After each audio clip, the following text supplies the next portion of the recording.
そうしましたら早速1つ目の登壇に移りたいと思います。2021年2月1日、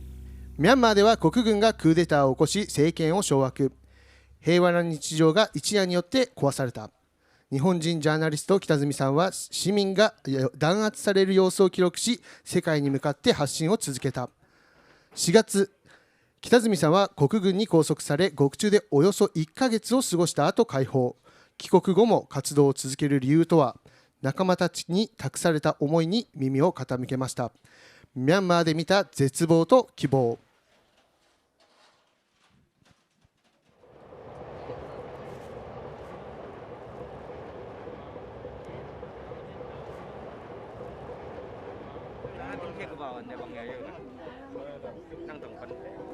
日本には最初は勉強に来たんです。日本語の学校2年間勉強して、でも戦争の中で家族は困ってしまった。それで私もアルバイトして探したお金全部を家族に送れてしまいました。それで学費を払えないので学校を辞めて、私も国も帰られないので今は難民に日本に住んでいます。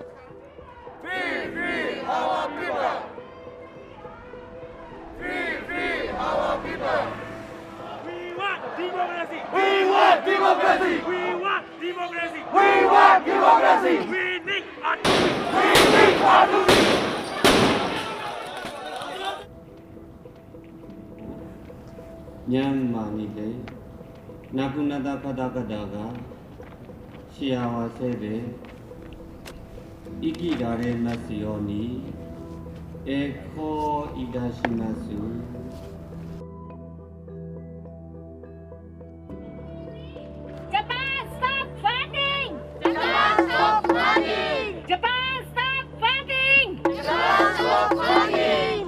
私たちの税金を使った ODA あるいは公的資金がですね、国軍にですね流れている。これはもう確実。 ODA 全部ストップさせてください。皆さんの力を貸してください。よろしくお願いします。先進国として日本政府は未だにやっている態度は、私たちはとっても残念です。不正の状態に中立を取るというのは、抑圧者と同じ側に立つということですね。日本の皆さんにお願いします。ミャンマーの今の問題を中立に立って冷静に俺たちは関係ないぞという顔で見ないでください。これは人類に対して、人権に対しての犯罪です。もう私たちは難民したくないよ。本当に難民したくない。自分の家族で自分国を住みたいから。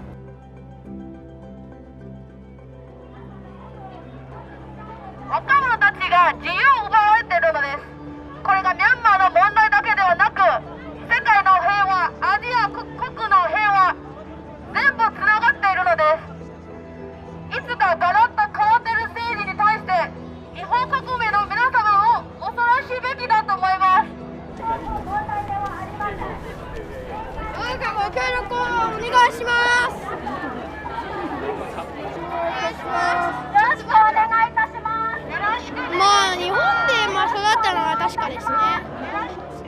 こんな子供たちや大人たちが殺されてるのを見て僕は頑張ろうと思いました。これをお父さんお母さんは言ってもいいよ。僕たちの国のためだからって。どうにか僕たち子供たちも大人たちも助けてください。どうかよろしくお願いします。よろしくお願いします。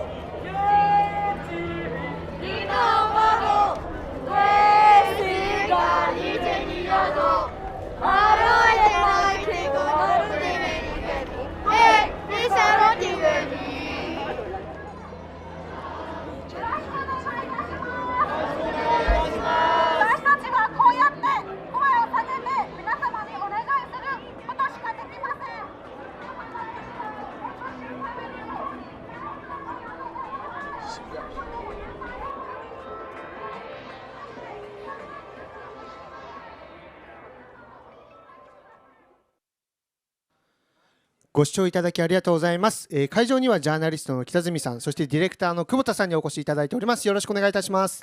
よろしくお願いします。よろしくお願いします。ありがとうございます。そうしましたら北住さんからですね、まず、自己紹介の方をしていただければと思っております。普段どのような活動をされているのかも含めてお話しいただけますと幸いでございます。ありがとうございます。ご案内いただきました。ミャンマーで捕まってた北住です。今日こういう場でお話できてとても光栄です。というのは、僕は捕まっている時の刑務所のみならずミャンマーで取材している時にこの状態を世界に伝えてくれというふうに言われていたんですね。なのでこういう場をお借りして、お話しできることとても光栄に思ってます。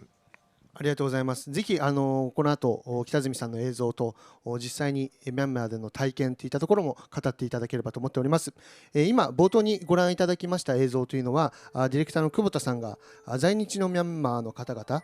の ODA に対する活動を映像に収めたと思うのですが、久保田さんがこのカメラを撮った背景みたいなところもお伺いできますでしょうか。はい、導入で流した映像は日本で暮らしているミャンマー人たちが母国ミャンマーで起きたクーデターに抗議するっていうのを、今年の2月ぐらいから5月ぐらいにかけて、いろいろな民族の、いろんな人たちがデモしてるっていうのを、集めた映像になっていて、僕自身ミャンマー、映像を始めたきっかけがミャンマーのロヒンギャという少数民族についてのドキュメンタリーを、撮り始めたっていうことが、一番初めだったんで。ミャンマーももう十何回か行ったことがありますし、クーデターが起きてからすごくもどかしいというか現地の状況に対して何もできないっていうことが非常に悔しかったんで、だったらせめて日本にいる人たちの活動を伝えようと思ってああいうふうに、作りました。で、やっぱ動きはすごく日本でもあって、これまで少数民族たちっていうのはそんなに連帯っていうのをしてなくて、むしろそのロヒンギャっていうのとかはかなり長い間迫害されていたりとか分断っていうのはあったんですけど、徐々にそういうのが連帯していってるなっていうのを感じていたところでした。そんな中ちょうど4月ぐらいには北住さんが逮捕されていたっていうニュースを見て、北住さん元からミャンマーで知り合いでして、現地でも何度かお世話になっていたので、すごく衝撃を受けたと同時に、僕もその時はやることやろうと思って、作った、っていう感じですね。また初めに冒頭で男の子が彼カチン族でしたけど勉強するために留学生として日本に来て、それがクーデターが起きちゃったからもう帰れないし、お金ももう現地の家族サポートするのに使っちゃってもう難民になっちゃったって自分で言ってたと思うんですけど、ああいう状況がすごくたくさん起きていたんですね。またその頃日本では入管法を悪い方に変えていって、強制送還できるようにするっていうような法案が通りそうな時だったので、このミャンマーに帰れない人たちを送還する法律ができたらそれこそ本当に命の危険があるなと思って、そういう危機感もあって、作りました。ありがとうございます。そういう意味では日本といったところが日本にいる我々も決して関与しない、当事者意識がないものではなく、実際にこの税金がどういったところに使われているのかといったところで国軍に使われていたりだとかといったところも。そうですね、その政府開発援助として日本政府がミャンマーに投資していたお金がかなりの部分国軍にも流れていって、それが、ミャンマー国民の殺害に使われているんだっていう指摘は前から結構されていたんですけど、クーデター以降は特にそれが顕著で、デモしている人たちもそれを政府に求めていたっていうので、僕たち日本人も全く無関係ではないよなっていうのは、すごく思いました。ありがとうございます。まさにその留学という目的で日本に来てくれている、人たちが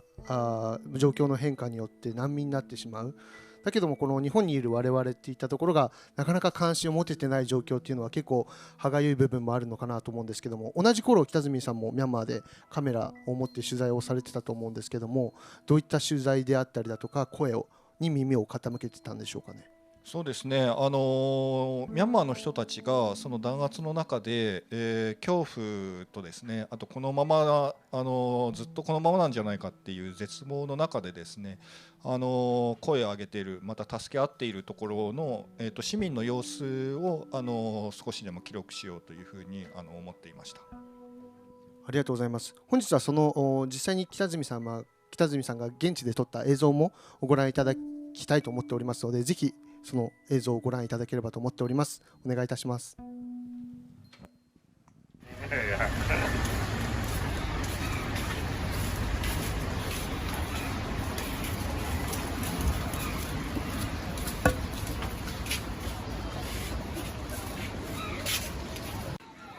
午前10時ごろ、ヤンゴンの市場です。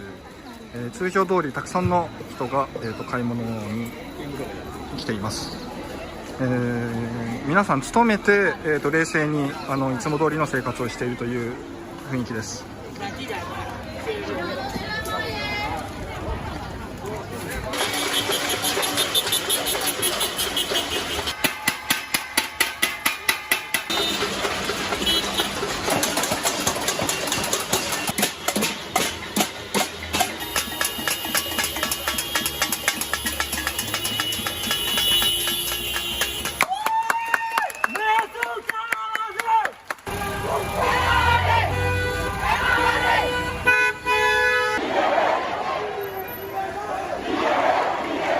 ヤンゴンの何の変哲もない、通りです。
連日、住民やデモ隊がバリケードを築いては、当局が撤去していくということが、続いています。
1、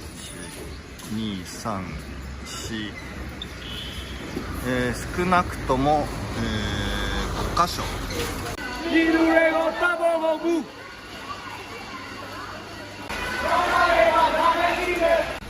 翌日ヤンゴンでは雨が降っています。ミャンマーの象徴でもあるパダウ、この季節に雨が降ると、黄色い花を開花します。本日は水祭り最終日です。道行く人は非常に少ないです。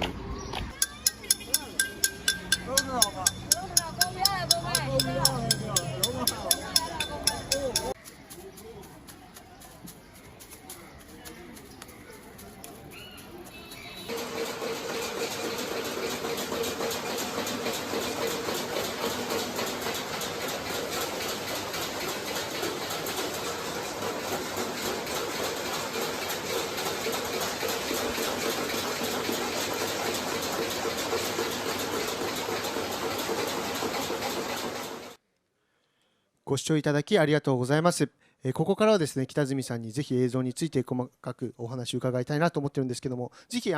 会場の皆様、そして YouTube をご視聴の皆様からもですね、気軽にコメントであったりご質問といったところがあれば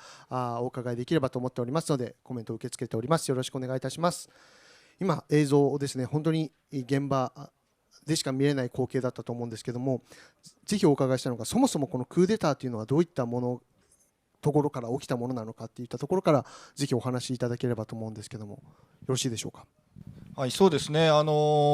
ンマーは長い間半世紀以上軍事政権が続いた後に、2011年に民政移管ということで民主化に向かって動き出すわけなんですけれども、その10年非常にいい時代だったんですね。いい時代というのは今までできなかったことができる、例えば、ジャーナリズムで言いますと今まで日刊紙とか民放が非常に、日刊紙はなく民放は少なかったんですけど、それがどんどん新しくできてきて、若い記者たちがですね、こんなことをやりたいんだっていうのが本当に熱意を持っているような状態、他にも自分は海外に行って勉強して留学したいんだとか、そういう親の世代ではできなかったことが今できるっていう、そういう時代でした。なので2月1日にそれがクーデターで、昔に戻るといった時に、やはり若い人を中心として、いやそんなのは絶対嫌だと、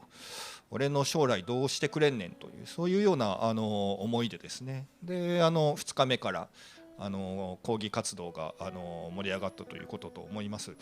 あれ本当に私の家の前で起きた出来事でして、で家の前の普通の住民たちの話なんですね。特にそれまで政治に関心のあった人ではなくて、本当に主婦ですとか、床屋のお兄ちゃんとか、そういう人が行動してたことなんです。でちょっとこれ今日はダイジェスト版でご紹介したんですけど、ちょっとインタビューとかも入れた長いのをですね、ちょっといつか世の中に出したいなというふうに思ってます。ありがとうございます。そういう意味では本当に政治に強く関心があって、もともと政治の活動をしていた人というよりかは、今持っているこの自由を守るんだっていう、本当に市民の活動が激しさで行われているっていうところっていうことですよね。そうですね。自分たちがやりたかったことができなくなってしまった、それを取り戻したいという、そういう思いだと思いますね。いやあれがなんか家の前をただこう定点観測的に撮っていたというか、わざわざその現場にもちろん行ってたと思うんですけど、その家の前のただ日常がああいう風になってたってことは、もうヤンゴン中、ミャンマー中でそういうのがあらゆるところであれが起きていたっていうのはすごいことですよね。そういうことですね。本当に一時期はですね、取材に出るつもりもなく街を歩いているとバリケードに出会い、デモ隊に出会い、で当局と睨み合っていると。で中には僕も含めて一緒にデモ隊と逃げなきゃいけなかったり、そういうこともあったりですね、非常にミャンマー中、ヤンゴン中で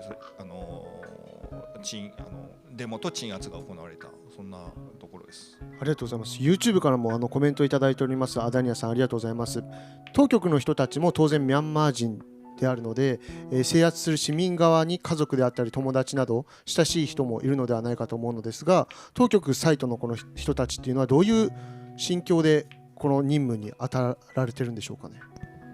はい、本当にですね、この弾圧している人たち、どういう人たちなのかっていうのを僕も本当に知りたいところなんですね。でやっぱりいまだに、どうして彼らがあんなひどいことをできるのかというのは腑に落ちてないんですが、ただ非常に人間的な人たちであることもまた僕は感じているんですね。というのは、例えば僕を家宅捜索して僕を捕まえてに来た人は軍の情報将校なんですけれども、非常に興奮しててですね、でなんていうか狩りをしているような感じですね。で僕の家を家宅捜索して、で僕の家から例えば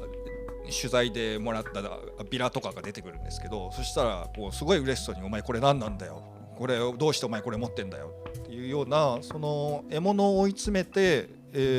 捕まえるっていう、そういうエキサイティングな状態だったと思うんですね。というようにやっぱり彼らには彼らなりの、心があってですね、でそういう結果になっている。また映像の中で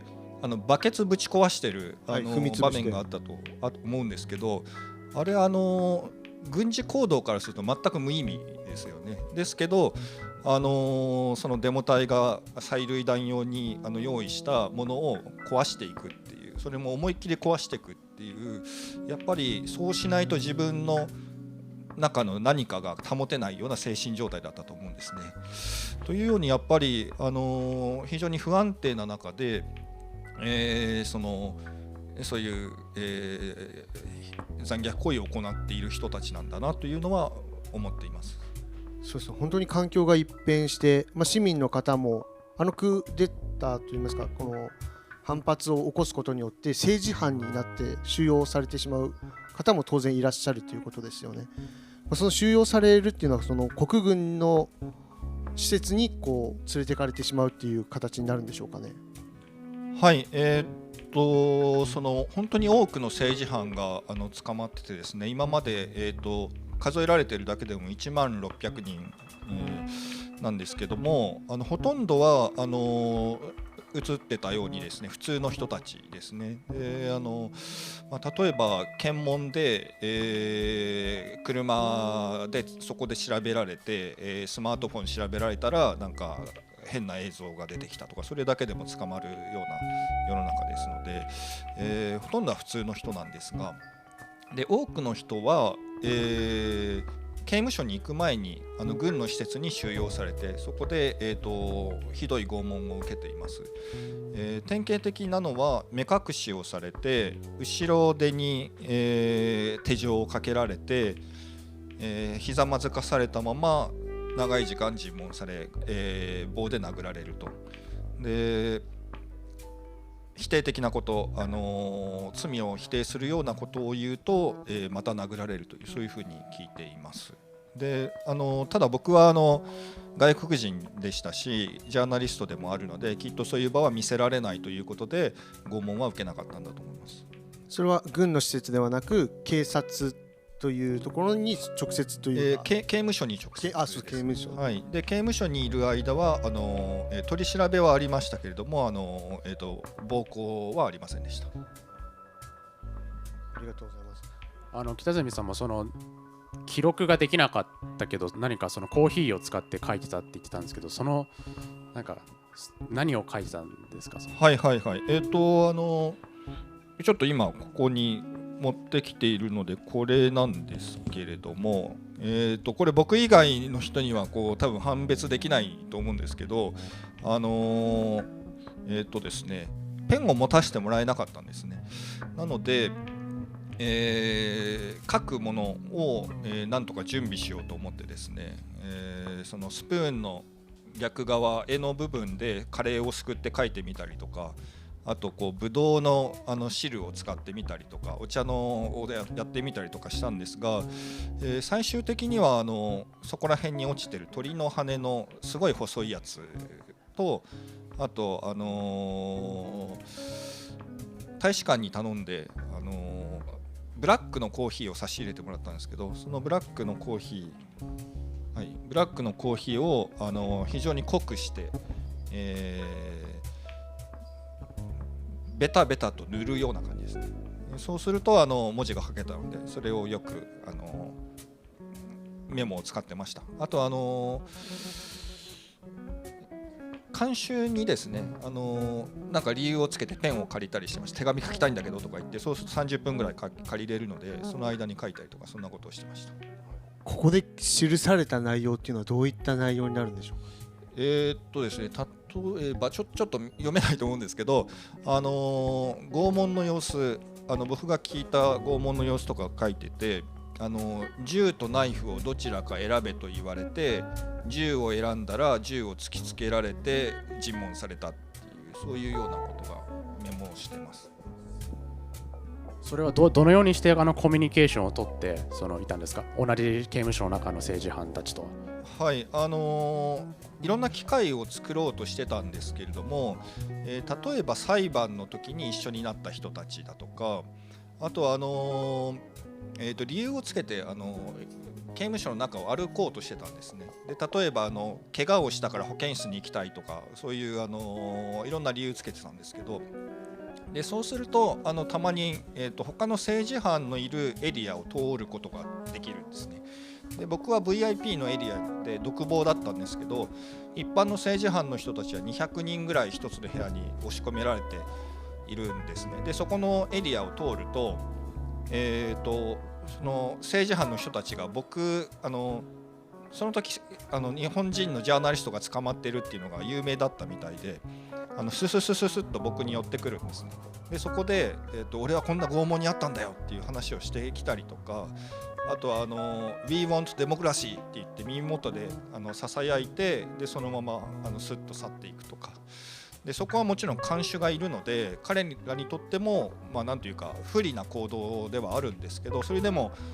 記者に外国の記者に自分の声を聞いてほしいっていうので僕に話しかけてくれます。ありがとうございます。そういう意味では21年の5月に拘束解放された時に成田空港のこのインタビューで北住さんがミャンマーの方からこの世界に伝えてくれって言われていることがたくさんあるんだみたいなことを発していたのがすごく印象的でございまして、まさにそういう本当に監視の方からのもこのなかなかそれこそ不利な発言とかアクションだと思うんですけど、そういう救いの声みたいなところが北住さんに集まってきてたということなんでしょうかね。そうですね、本当に必死に自分たちのここで起こっていることを伝えてほしいと、あと自分たちがこの体制が嫌だと思ってて民主主義を取り戻したいんだということを知らせてくれと、そういうような声が強かった。本当に毎日のように聞いていました。でそのために僕は非常に守られていてですね、住民の人たちもそこの抗議している住民の人たちも、例えば怪しい人がいると、お前の家を見てるなんかバイクのやつがいたんだけど大丈夫かって教えてくれたりとかですね、あと映像の中で、軍がやってくる日があったと思うんですけど、あの日に僕が遠くで出てた映像を撮っていたら、住民の人が盾といっても木の板なだけなんですけど、木の板を僕の目の前に差し入れてくれて、で安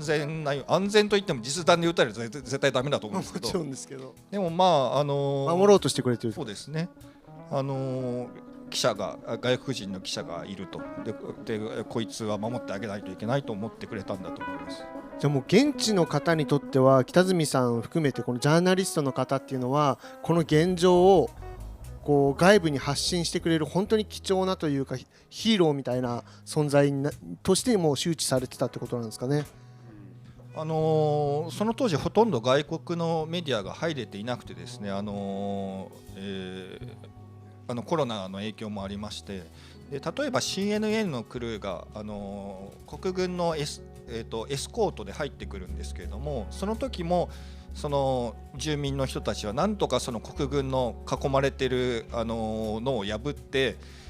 その記者に CNN の記者に自分の意見を伝えようと思ってそういう接触を図るんですね。でその結果そこでインタビューに成功した11人もの人がその後逮捕されてしまうんですけれども、それでもそれぐらい見落として真実を伝えたいというような思いがあったということだと思います。ありがとうございます。もともと北住さんがこの映像をずっと撮ってたのはクーデターが起きる前、このクーデターっていうのはもともとこの2020年の冬の総選挙があって、その結果がでっち上げだというふうに国軍が主張してクーデター起きたと思うんですけど、それ以前から撮っていた北住さんはだんだん何を目的で始め撮っていて、どのようにその目的とか映像が変化していたかっていうのをお聞きしたいなと思います。そうですね、民主化の流れの中でこの国がどういうふうな国になっていくのかってすごい興味があったんですね。でそれで昨年の11月の総選挙をある選挙区に張り付いてずっと撮ってたんですけれども、もうパンデミックの中で行われる大変な選挙だったんですけど、でそこで、一生懸命朝から並んで投票した結果ですとか、あと一生懸命政策を訴えてたことが今回不正があったとされてなかったことにされてしまっているんですね。なので、そこでずっと撮影していたものがありますので、それとあとその人たちクーデター後にどうしているのかというのをですね、合わせたものを今ちょっと映像でまとめていまして、それも世に出せればというふうに思っています。ありがとうございます。会場内からもコメントであったり聞きたいこと、気になることあれば受け付けたいと思うんですけど、 YouTube の皆さんもぜひいかがでしょうかね。大丈夫ですかね。はい、ぜひ。歌を歌っていたんですが、内容はどういった歌の内容だったかというご質問でございます。そうですね、いくつかあったと思うんですけれども、一つは、歴史的に1988年の民主化運動の頃から歌われている、革命の歌で、犠牲者を悼む歌、その犠牲者の血はまだ乾いていないっていうような非常に悲しい歌なんですけれども、それがよく歌われていました。あとは新しくですね、軽快なこう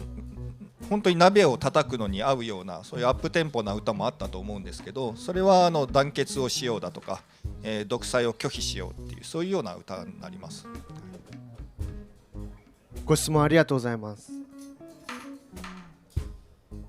その歌に込められた思いももちろんでございますし、実際に現地で見た内容といったところがこれから長編といいますか、これから作品にされていく部分もあるかと思うんですけども、今回ドキュメントに参加していただいて、ぜひ、今生配信という形でこの北品川だけじゃなく世界中に配信をしているわけですけれども、ぜひこの場でお伝えしたいことみたいなところが今の状況でこのお話しいただける範囲で最後一言いただけますと嬉しいです。そうですね、一番初めの久保田監督の映像にあった日本でのデモというのはまさに今週もですね、来週も予定されているような各地でやっているんですね。でそのように全